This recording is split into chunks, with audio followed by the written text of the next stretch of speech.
Hey there, Grumpy Old Fart here. I'm doing an unexplained incident video on the Hopkinsville, Kentucky Timeslip. Before I get into this though, if you enjoy my content, it would really help me out if you could hit the like button, subscribe to my channel, share my content on all of your social media platforms, and post a comment or two. Remember, I welcome your comments, even if you disagree with me. If you enjoy a good book, check out my author page on Amazon.com. My pen name is H.L. Anderson, and you can find all of my books there, including a science fiction series called, I'm titling it the Devo Poland Chronicles, because I didn't realize I was going to do a whole bunch of them. But I'm on my third one now, and the first two are up here, Vanguard 1 and Task Force Terminus. I've got a variety of different things on my author page. Hope you find something you like, and I hope you get it and enjoy it. All right, the Hopkinsville, Kentucky Timeslip. All right, here we go. I've done videos on time slips and time travel. Go and check them out. But I'd never heard of this one before. So here we go. On June 19th, 1989, electrician Carl Reese was called out to Fort Campbell to check on an electrical relay tower. He was going to check on this tower. Now, he'd done this several times before. It was a pretty routine job. He took his two co-workers with him, and his wife volunteered to come along as well. She often went with him on jobs like that to keep him company or whatever. They arrived at 10:12 a.m. It was a sunny day, and the weather was good. All was quiet.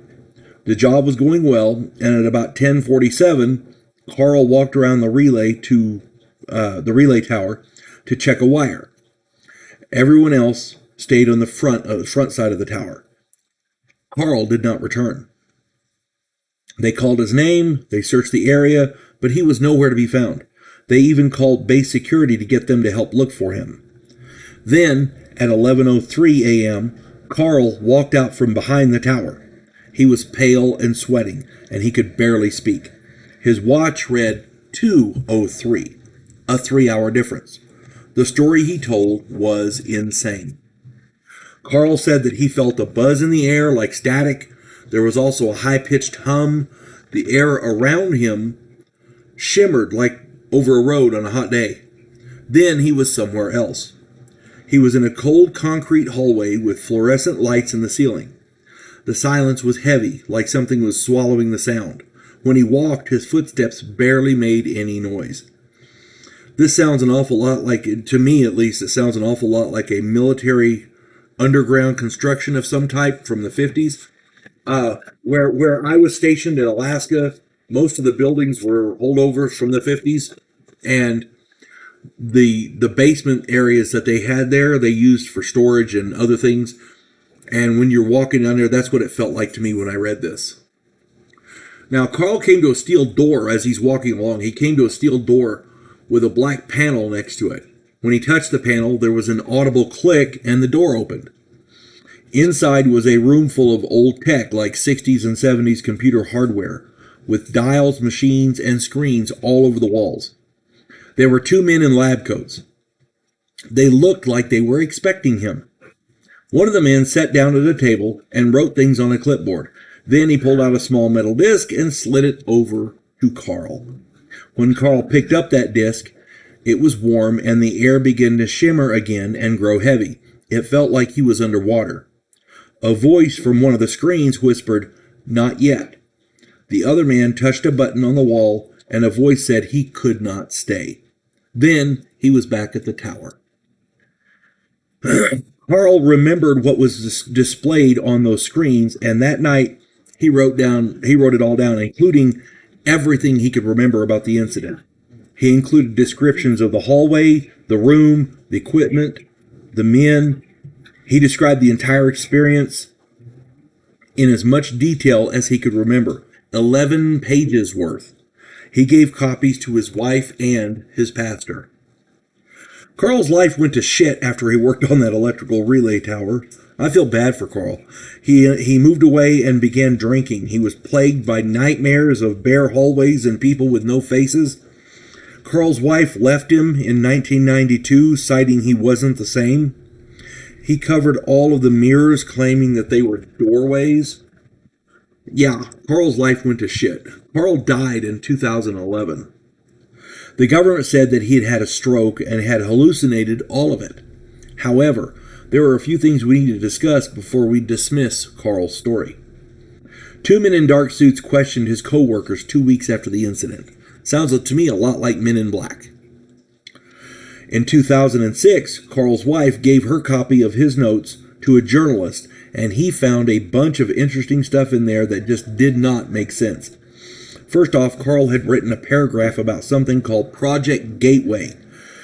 He'd also written a number that he had seen in military stencil on the floor.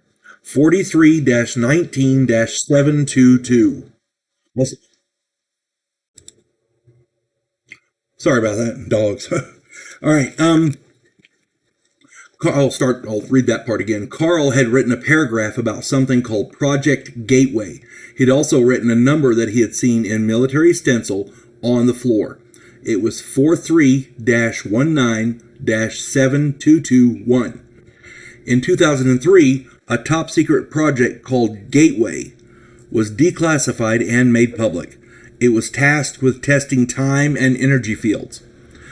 The number 43-19-7221 was tied to a sub-project of Gateway called J Transit in 1991.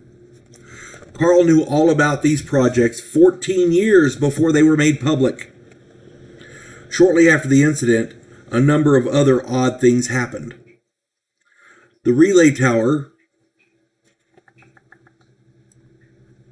was torn down less than a month later. The next year, Project Gateway disappeared from the military budget. This, to me, screams cover-up. The military was afraid one of their secret projects was going to be exposed, and they buried it. And they buried Carl. How did Carl know about these projects, Gateway and J Transit, years before they were made public? Nobody knows. He obviously saw something there that was real. I mean, if he had said, "Yeah, I have access to all these weird projects," and and he makes up weird names, but nothing ever comes true about it. That's, that nobody, there's no way of checking on it. That's one thing. But he wrote this down. He gave it to 2 different people, and then later on, it finds out that it's real. That's crazy. And called him by name, got that number right. That's crazy. I found 3 articles on this event. And in my opinion, Carl was accidentally swept up in a secret testing program, possibly a military program. He saw things that he should not have. I may be wrong, but that's my take on it. If anyone else has any other information, different information, or a different take on it, please put it in the comments. I'm sure we'd all love to read them. Hope this this is just a weird story, and it's one of those stories that you read about and you're like, well, that's just weird. There's no real explanation for it. So, hope you enjoyed it. Hope this finds everybody well. You folks have a good one. God bless one and all.